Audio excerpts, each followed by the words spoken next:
As we approach the halfway point of 2023, we got a lot to cover, so stay tuned.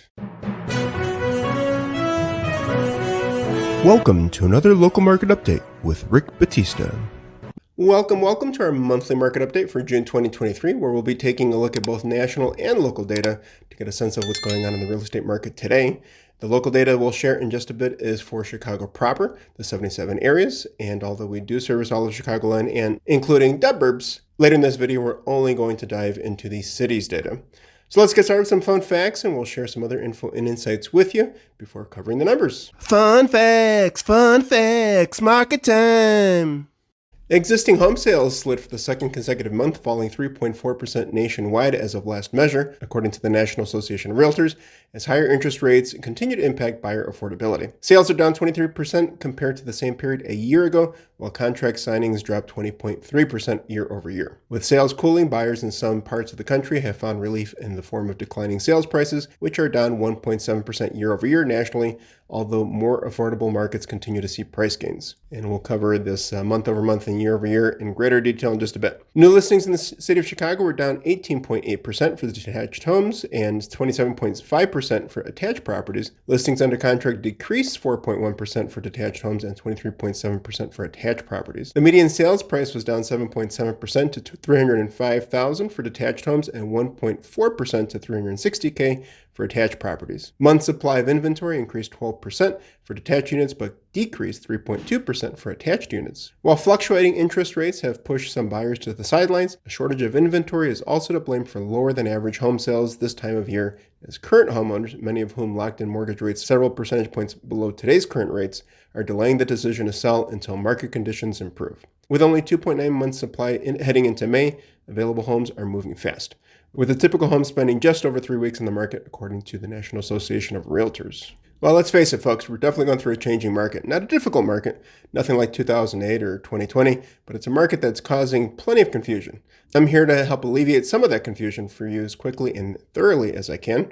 We do have a lot of information to cover, so let's get started. One of the most confusing things today and related to housing today is mortgage rates.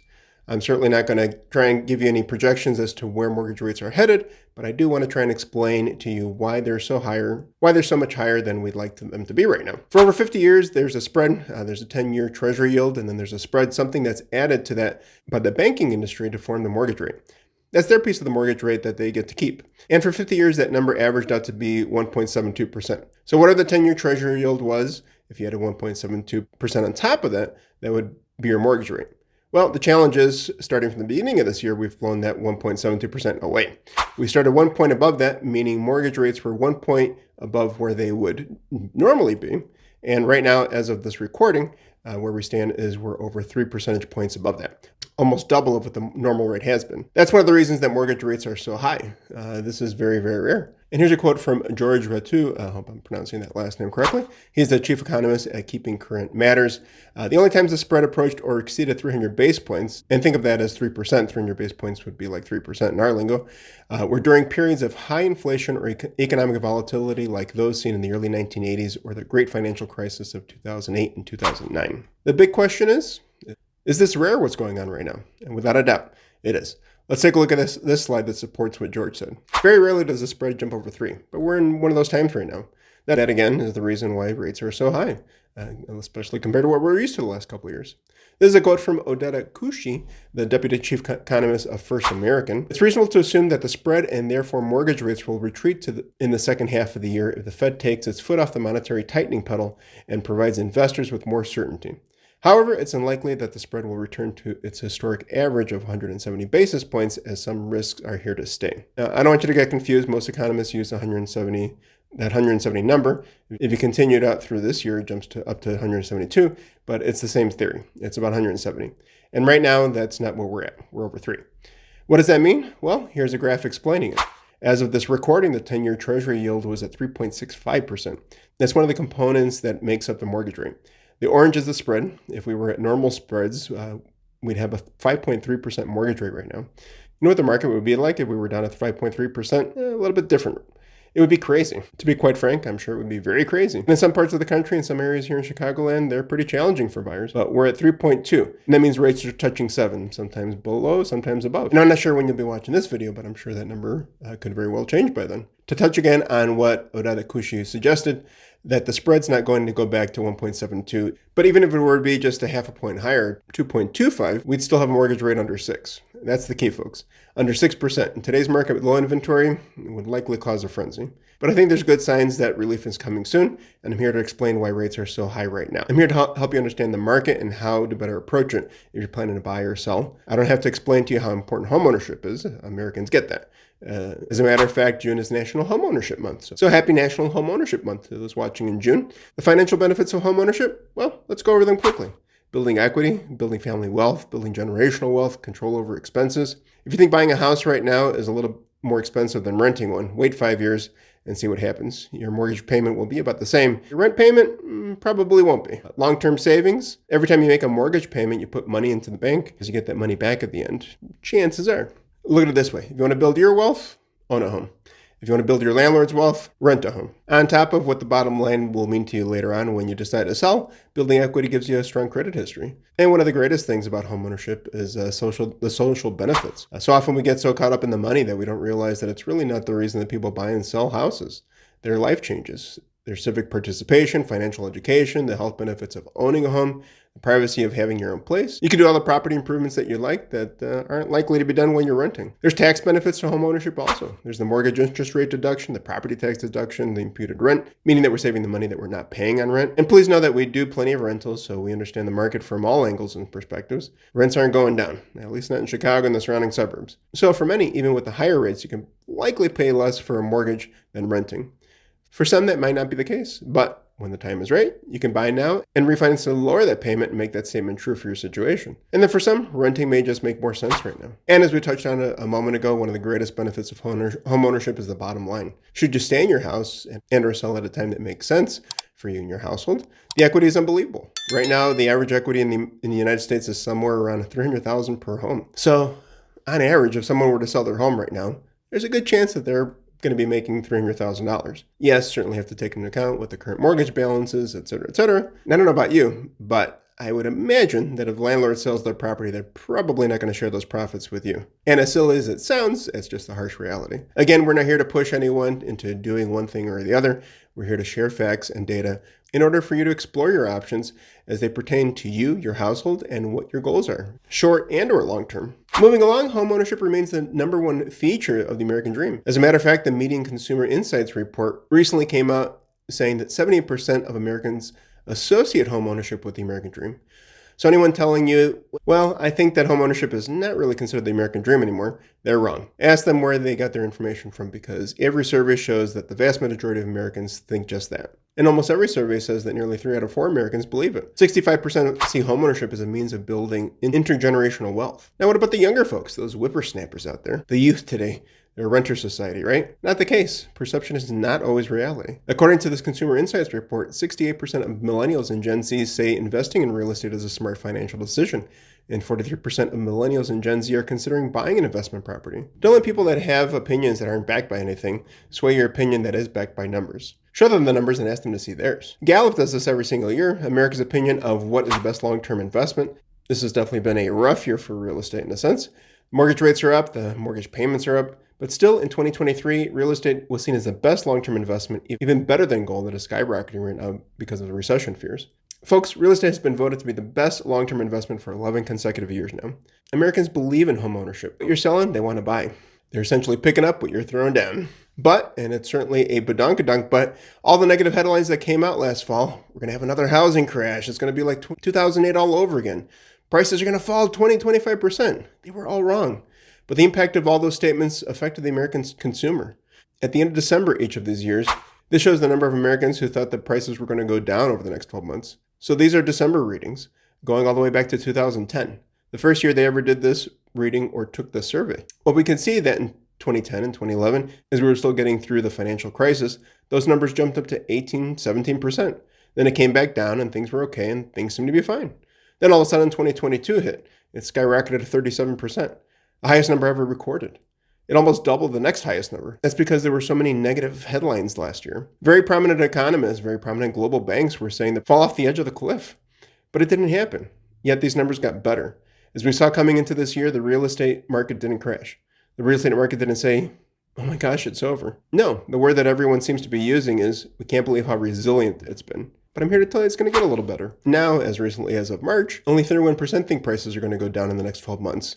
And that number just went up last month. April's the last number we have our numbers for. Main numbers aren't out yet, but we should be expecting those soon. So what I'm saying to you is that 1 out of 3 Americans still think that prices are going to fall this year over the next 12 months. I'm here to help you understand that that is likely not true. And that's my mission right now, to help you understand that. We certainly can't predict the future, but reading beyond the scary headlines and studying trends does not support the fear-mongering. Now let's go into home prices and what is actually projected to happen throughout the rest of the year. First of all, part of the questioning comes from the median home price. The median home price has basically become meaningless at this point. That's the number that the National Association of Realtor reports. That's a number like Redfin and some other companies report on. It's the quickest number to get. You get that number instantaneously. In normal markets for 25 years, that was a decent number to look at. But in the very volatile market, it's the worst number to look at. Again, it has no importance or value in today's real estate market. And we cover the local data for Chicago. I'll actually report on the median sales price and compare it to what the average sales price has been, just to kind of get an idea. As a matter of fact, Bill McBride from Calculated Risk, who's always been promoting the median price as a good way to take a look at pricing, just came out the other day and said, median prices are distorted by the mix, and repeat sales indexes like Case-Shiller and FHFA are probably better for measuring prices. The repeat sales take, well, there's a lag on it because it takes some time to get all the numbers together. But they say this is what this house is now worth, not what the median price is. The median price is just a middle price. As we're selling less expensive houses, the median price, the middle number, is going down. Bill's not the only one saying that. The Center for Real Estate Studies at Wichita State University said the median sales price measures the middle price of homes that sold, meaning that half of the homes sold for a higher price and half sold for less. It's not very useful for measuring home price appreciation because it is affected by the composition of homes that sold. If more lower priced houses sell, the median price goes down. It doesn't mean that the house is worth less money. As a matter of fact, in their example, they discuss this market exactly. For example, if more lower-priced homes have sold recently, the median sales price would decline because the middle home is now a lower-priced home, even if the value of each individual home is rising. That's our market. There are some more lower-priced homes being sold. The median sales price is declining. It ticked up last month, but even if the value of each home is rising, what they're saying is we're in a market where the median price is going down and regular prices, the real price, is going up. In today's housing market, we're selling more of the less expensive homes, thus driving down the median price. It doesn't accurately reflect the value of each house. We're talking about the median price. So now let's take an accurate look at home price movement. What is really happening with prices? Again, remember, last fall, people were saying it's going to fall 5 to 10%. Some were saying it's going to fall 15 to 20%. Some were even saying 20, 25%. Part of the reason that people aren't putting their house on the market right now is they still remember those headlines. Part of the reason people aren't buying right now is because they still remember those headlines. Now that they counted those headlines in a big way. So let's take a look. This data from Case-Shiller covers repeat sales. And to put in perspective, repeat sales indexes are accurate. Before I continue, I'd like to share a memory with you. One time I was managing kitchens before I was doing real estate. Longer story there. Check out my Q&A playlist on YouTube. One manager pointed out that they recognized I always did things correctly, accurately, even if it meant that I was going to take longer to do it. I just wasn't going to rush through something just to get it done. And that reminds me of now when we're trying to provide you with information. Do you want to be quick? Or do you want to be right? I'm more concerned about giving the right information versus tossing up a video because I read a headline. So again, let's continue. In the case of Case-Shiller, there's a lag. It's only March. The April numbers aren't out yet, but let's take a look at what has happened. The beginning of last year, things were taking off and we were just flying high. Then in July, things just came crashing down comparatively. Interest rates went up. It looked like all of a sudden there was going to be a load of listings come to the market. Didn't happen, but some people were projecting that. And all of a sudden, all these negative headlines came out and prices did start to fall a bit. And people will start saying, it's going to keep on cascading worse and worse and worse. Well, that didn't happen. The worst month was August, and it seemed to be balancing back out right now. The last 2 months, according to Case-Shiller, are showing positive, not negative. So month over month, the percent change at home value seasonally adjusted is showing that we might be past the worst of it. Remember, back in 2008 or after the crash of 2008, it took us almost 6 years for prices to come back to the positive. Here we're talking about 6 months. So Case-Shiller says prices are stabilizing. What does the FHFA say? Prices are stabilizing. They look at a slightly different set of data, so the numbers are slightly different, but the overall trend is exactly the same. We had a rough second half of the year, and now we're coming back. Well, what does CoreLogic say? CoreLogic says prices are stabilizing. Same thing, folks, same trend. Again, they look at a slightly different sets of data, so the numbers aren't exactly the same, but look at the trend. As a matter of fact, let's put all three of them together and look at all the trends. They're all saying the same thing. The three most reputable home price indexes are all saying the same thing. We had a great first half of 2022, we had a rough second half, and now we're on our way back. But I'm not sure that everything's going to be green from this point forward, but I'll be sure to keep you up to date with that as soon as the data comes out. But that cascading down, that falling off a cliff, that 20-25%, I can confidently say I firmly do not believe we're going to go anywhere near those numbers. In fact, we might end this year on a positive note. Even Zillow, love them or hate them, they see the same thing. Good first half of last year, bad second half, and we're coming back. What does Fannie Mae say? They do it quarter over quarter, but what do they say? The same thing. Great 2021, then a great first half of 2022. Then the second half we fell off, and the first quarter we're back up again. And even though the second quarter numbers aren't out yet, we'll have to see what they say. But all this is pretty interesting, right? One thing that I do want to touch on before we continue here is the reality of the situation. For the housing market, certainly had insanity and good times for plenty of people out there, sellers, buyers, probably more sellers than buyers, and definitely plenty of realtors and mortgage lenders. But the last couple of years was really rough on everyone, no matter if it was a good year or not for you overall. And I want to be very sensitive to that fact because I'm sure every single individual and household suffered at some point to some degree during and even after the pandemic. So many lost their lives or loved ones. And with that said, I'm not trying to erase that huge part of what happened over the last couple of years. I'm simply trying to report the data as it pertains to the housing market, while being mindful and respectful to all of you and how and what and who impacts the market. Now, with that said, let's take a look, because you're going to hear from so many people, well, this year's just not shaping up to be a great year. And it's very easy to say as the months progress and people are going to be comparing this year's data points to last year's. Yes, certainly not what it was last year or 2021 or from the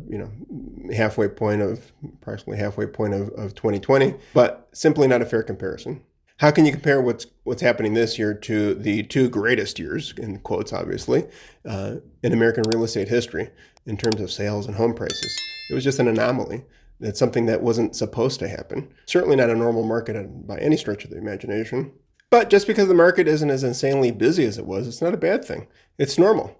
But people keep on wanting to compare what's happening now to that time, and that's just not right. It's like comparing how things are in your current relationship to a previous one, or a current lover to your last one. The only constant is you. Let's compare what we should be comparing. Let's compare what's happening now to the other normal year before mid-2020. Home appreciation is about the same. Pending listings, what do you know? About the same. And people can start complaining and saying pending listings are way down, and the showing traffic isn't the same as last year, et cetera, et cetera. Market times are longer. Inventory's up compared to what it was the last couple of years. Yeah. Listen, I've heard this one before, okay? Getting tired of it. But let's look at what we really should be looking at. Let's look at the more normal years of 17, 18, 19, and 20. And yes, things just started getting a little crazy mid-year 2020 when things started to open up a little bit as we progressed through the phases. But the insanity was certainly sure to follow in 2021 and the start of 2022. A lot of people think that there's less listings and less buyers. And I'm here to tell you that there's less quality listings and plenty of buyers looking to pull the trigger on a place that makes sense. Let's look at months inventory. I don't have the May number because hasn't been reported yet by the National Association of Realtors. This is April's number. But if we go to 17, 18, 19, and 20, they're not up, they're down. What we desperately need is more quality listings. And honestly, I don't worry about the headlines except for the fact that consumers are reading them. My clients, my customers, my prospective clients, that's the part that scares me about the headlines. It's almost like having a child and the two parents aren't on the same page.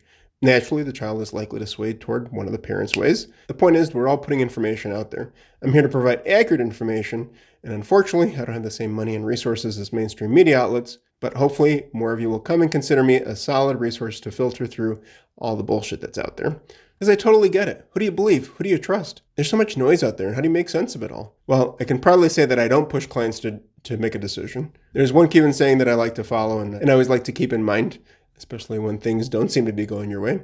And I'm sure that every culture and country has a very similar saying. But roughly translated, it says, what's meant for you, no one can take away. And again, I get it. It's hard at times to make the best decisions possible. The best decision is going based on info, data, your needs, your goals. And sometimes you have to make those scary decisions and choices that may land you exactly where you're supposed to be. Now, moving right along. Many may read that the foreclosures are increasing. The recession's coming, unemployment, et cetera, et cetera. Yes, I get it. The sky's falling. For many, that may be true. For many, that will become true, solely because that's what they choose to believe. Look, not to sound cold at all. Life happens, okay? People get sick. People can't pay their bills or medical bills. People pass away. People get divorced. People lose their job. They can't afford to pay their mortgages anymore. We, realtors, help many of those people before they ever get to the foreclosure stage or that foreclosure sale. But still, some foreclosures are going to happen every single year. During the last few years, of course, there was a lot less. Just in case you forgot, there was a moratorium. They weren't allowed to foreclose on houses. So now things are settling down. And the moratorium worked because there's not a run on foreclosures now. They helped a lot of families stay in their homes during difficult times. Difficult times financially, difficult times from a health perspective. And our goal is to help families stay in their houses too. Will the foreclosures go back to normal years? Yeah, that's likely to be the case. And if you find yourself in that situation or know someone or suspect someone who is, because sometimes they're just a little bit embarrassed and ashamed to talk about the tough times they're going through. But if you know someone who's close to foreclosure, please have them reach out to me. I've had experience with foreclosure, short sales, plenty of difficult and challenging situations like recent deaths, estate sales, divorce, tax liens, et cetera, et cetera. These are certainly areas that we excel in helping resolve. We covered a lot of information there. Hopefully it's all information that could be helpful or useful to you, whether it's a part or all of it. Now it's time to wake up! For the moment you've been waiting for, let's talk about what's going on in Chicago. This information is provided by the Chicago Association of Realtors. It's current as of June 14th, covering the month of May. And since we just were wrapping up about foreclosures, let's take a look at the lender-mediated report before we get to the other stuff. The share of closed sales that were lender-mediated, 2.6%. If you take a look at the last several months going back to September of last year, we are definitely less than the last couple of months. So the sky is not falling when it comes to foreclosures, folks. From all the fun facts to quick facts, we're taking a look at one-year changes, first in closed sales for all properties, down by 28.2%, while homes for sale down by 26.6%, and the median sales price down by 4.3%. We'll definitely talk about that a little bit more, as we were earlier in this video about the importance of median sales price, or not. For the remainder of this video, we're just going to be taking a look at detached single-family homes. These reports do cover both detached and attached, attached being condos and townhomes. And we're going to be discussing two different sets of data. One is comparing May of 2023 to May of 2022, and then year-to-date through May 2023, comparing January 1st of this year through May 31st, 2023 to the same time period last year in 22. New listings, we wrapped up the month of May with 1,521 detached single-family homes, which was a decrease of 18.8% comparing both Mays. Year-to-date, 6,822, down by 14.5% year-over-year. Closed sales, 860, down by 20.4%, comparing the two Mays, and year-to-date, 3,328, down by 27.5% year-over-year. Pesky median sales price, we're going to see how that compares to average sales price. $305K, down 7.7%, comparing both Mays. Year-to-date, $295,000, down 6.3% year-over-year. Average sale price, big difference, $463,443, 7.7% less than the May prior, and the year-to-date $427,680, down by 9.7% year-over-year. And I think it's also very interesting to take a look at the average list price, because that's certainly kind of a good indicator. That was something that we talked about in our last weekly market update. If you haven't watched that one, make sure you take a listen. The average list price, comparing both Mays, $573,343, up by 7.3%. And the year-to-date, $516,459, down slightly by 0.7%. Looking at homes under contract, and those that are contingent or pending, we wrapped up the month of May with 954 single-family detached homes, down by 4.1%, comparing both Mays, while year-to-date we're at 4,082, down by 18% year-over-year. Percent of original list price received, they think this is a wonderful indicator of how desirable a city or neighborhood is. And we'll be covering some of the other areas and neighborhoods that we work in, so be on the lookout for those videos. But looking at both Mays, we were at 98.7% this year, 100.2% last year, so a little bit dipped down by 1.5%. And very respectable. Year-to-date, 96.6%, down by 2% year-over-year. Market time, another great indicator of how desirable a city or area is. We are certainly up. 76 days in the market, being the average days in the market for a single-family detached home in the month of May, up by 64.8%. Looking at the year prior, and year-to-date 81 versus 56, up by 43.2%. Inventory of homes for sale, we wrapped up the month of May with 2,037, down by 13.1% compared to May of 2022. And now, let's see what's happening in your neck of the woods.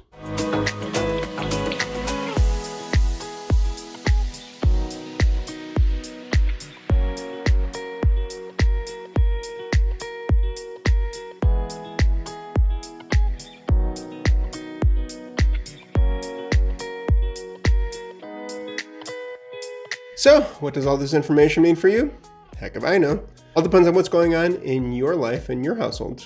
Let's start a conversation and see how we can help you make the most informed decisions. If you like copies of any of these reports or slides that we shared with you or any of our recent videos, feel free to reach out. My contact information is below. You can always call, text, or email. And remember, love and money may come and go, but time is something you never get back. So I appreciate and thank you for spending some of your time with me. As always, if you want to stay on top of the market with us, be sure to subscribe and hit that notification button. And as always, take care of yourselves and each other. We'll catch you next time.